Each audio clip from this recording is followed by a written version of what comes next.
Ivoiriennes, Ivoiriens, amis de la Côte d'Ivoire, je vous salue.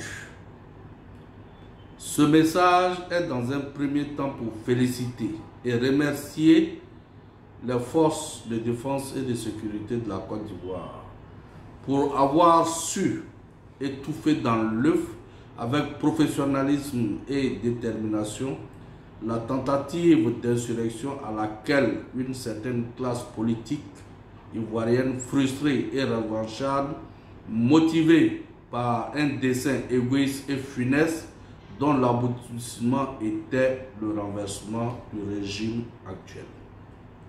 Fort heureusement, grâce à la maturité de la grande majorité des Ivoiriens, leur objectif n'a pas été atteint.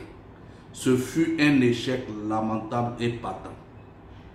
Nous tenons à remercier les Ivoiriens pour leur maturité, pour le respect des institutions qu'eux-mêmes ont librement choisies.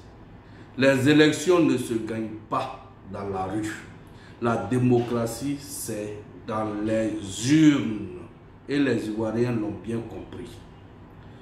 Le gouvernement actuel, sous la houlette du président Alassane Ouattara, nous a permis de comprendre que gouverner, c'est chercher le bien-être de la population, des gouvernés.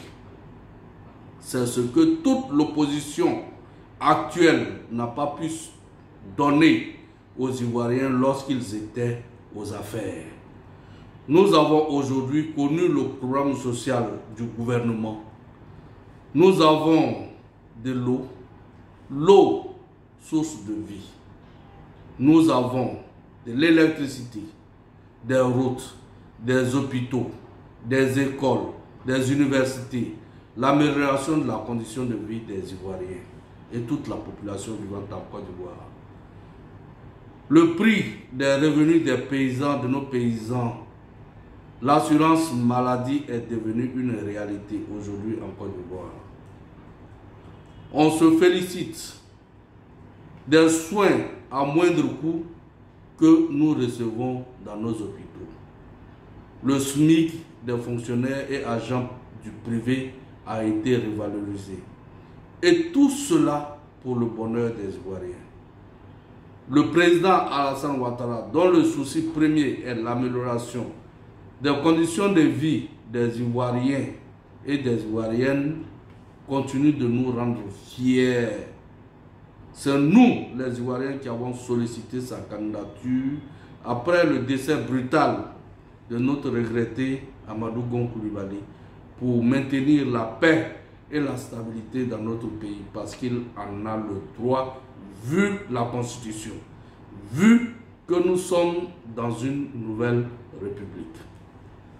Alors, le samedi 22 août sera la convention d'investiture de notre cher adoré président candidat. Nous appelons à une mobilisation exceptionnelle dans le respect des mesures sanitaires. Nous devons témoigner ce 22 août devant la communauté nationale et internationale notre attachement à Alassane Ouattara. Alassane Ouattara, en 10 ans, nous a tout donné. Il nous a donné la paix, la stabilité, le développement et l'amour du travail. En somme, Alassane Ouattara a donné aux Ivoiriens ce qu'ils ont perdu depuis le décès de Feu Félix Houphouët-Boigny, père de la nation. Sortons tous pour témoigner notre reconnaissance et notre attachement au candidat du RHDP. Il faut que le RHDP, dans toute sa composante, il faut que les Ivoiriens, comme un seul homme, fassent une démonstration de force. Vive la Côte d'Ivoire, vive Alassane Ouattara, vive le RHDP. Je vous remercie.